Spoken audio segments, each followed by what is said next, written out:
Good morning, students. Today we will discuss about atomic structure. This is the lecture number 7 of atomic structure, presented by me, Pranit Ghatak, your chemistry teacher.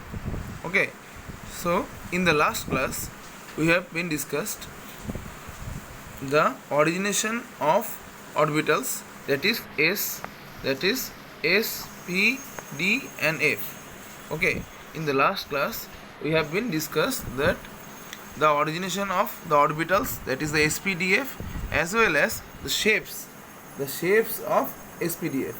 Okay, the shapes as well as the shapes of SPDF. In the previous classes, what we have been studying that there are four quantum numbers. Okay. So these quantum numbers are mainly, what are the quantum numbers? They are mainly principal quantum number or n, number 1. Number 2, the azimuthal quantum number or small l. Then number 3, magnetic quantum number or small m. And number 4, the last one, is spin quantum number or s. Okay, so we have these four quantum numbers. Okay. So here we have, now in this class we will be seeing that how can we represent the electrons or configuration of electrons in the help of or considering these four quantum numbers. Okay, by considering these four quantum numbers, we can easily represent the electronic configuration of any element. Okay, so let's assume we have 4s2. We have an electronic configuration of 4s2. We do not know what is 4, what is s and what is 2. Okay, so here we have a situation where we have an electronic configuration of 4s and 2. Okay, so this number represents the principal quantum number, okay, or n. Okay, and here this s is representing this s represents the azimuthal quantum number. This represents the azimuthal quantum number or L. In the last class we have been discussing about, we have already learned in the last class about this factor, the values of L.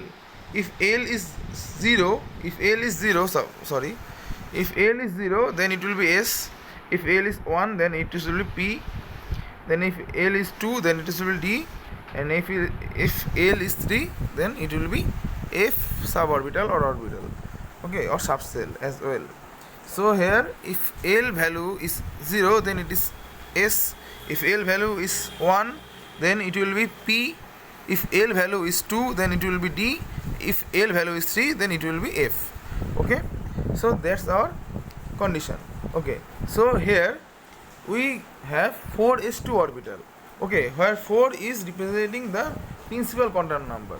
Okay, this principal quantum number is 4 and s is representing the L. So in what is the value, in which value we get s as a orbital? Okay, so when L value is 0, then we will get the s orbital. So here n is equal to 4 and L is equal to 0. So by this way we can know from an electronic configuration what is the principal quantum number and what is the value of azimuthal or secondary quantum number, that is the value of L. Okay, so we have already been known that the electrons are moved around the nucleus in a certain circular or elliptical path. Okay, this part is called the shells, and these shells are being represented by n, that is principal quantum number. And these shells are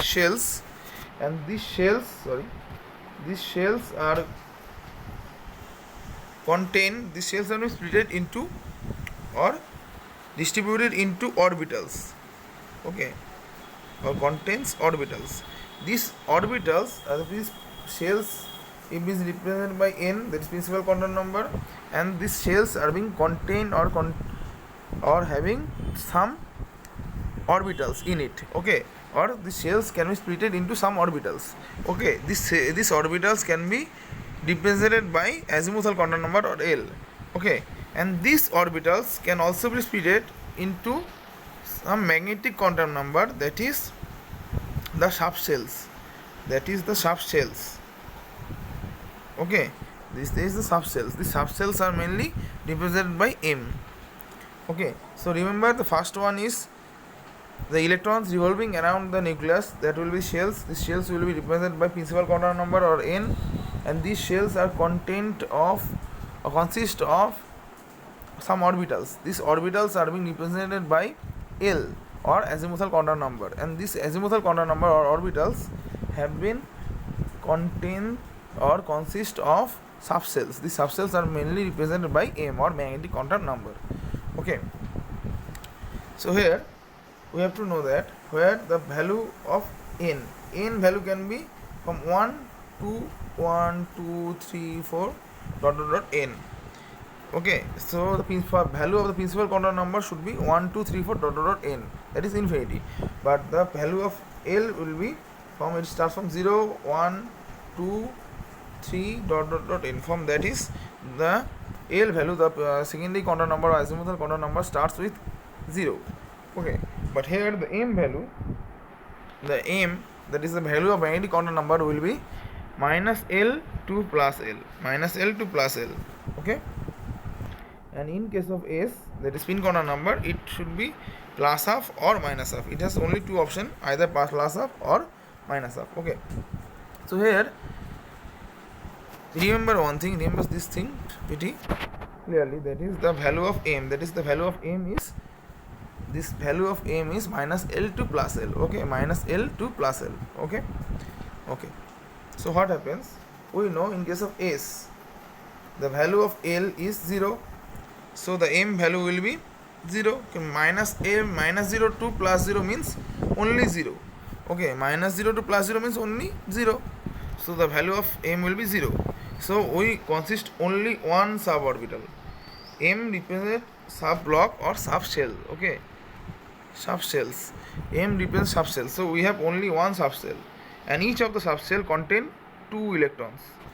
Each of the subshells contain 2 electrons. That is the plus half. This sign means the 1 electron with plus half sign, and this sign means 1 electron with negative sign.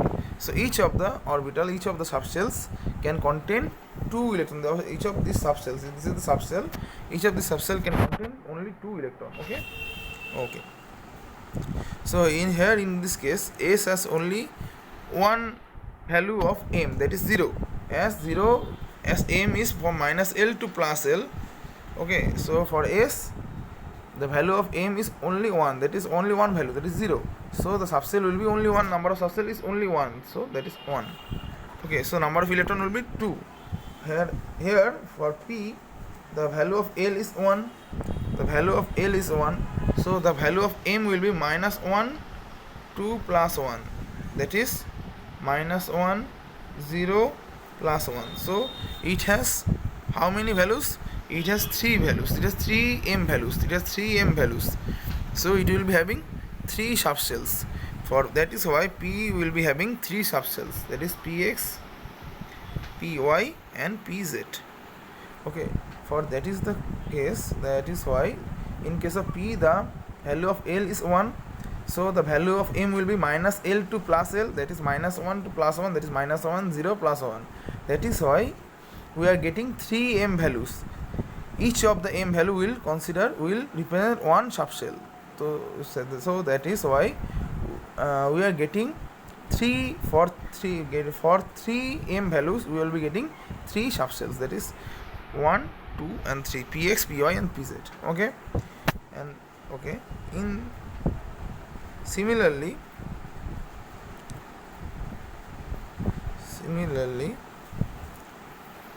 that is for P 1, 2, 3.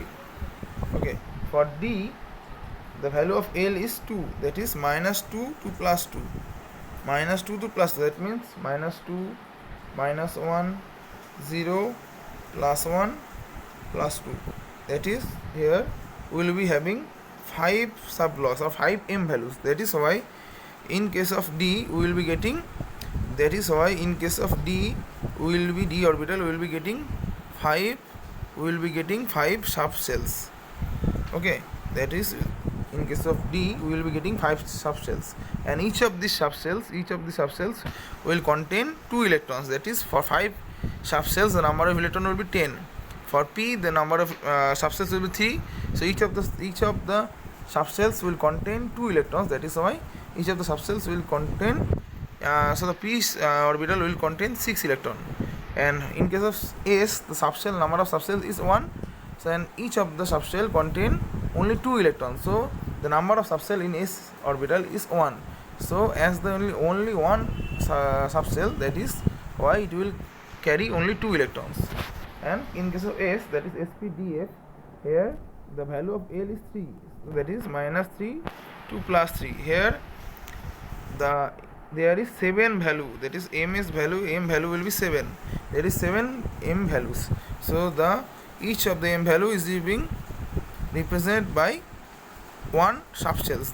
There should be 7 subshell as well. 1 2 3 4 5 6 7. Okay, so each of these subshells will contain 2 electrons. So that is why it will carry 14 electrons. It will carry, then D orbital will carry 14 electrons, because it has 7 subshells. As each of the subshells contain 2 electrons, that is why the 7 subshells will contain 14 electrons. That is why F orbital will contain 14 electrons. So that is being basically the topic for the day. Okay, I hope you guys have understood this very well. If you have any doubt, you can ask me anytime. Okay, so thank you very much.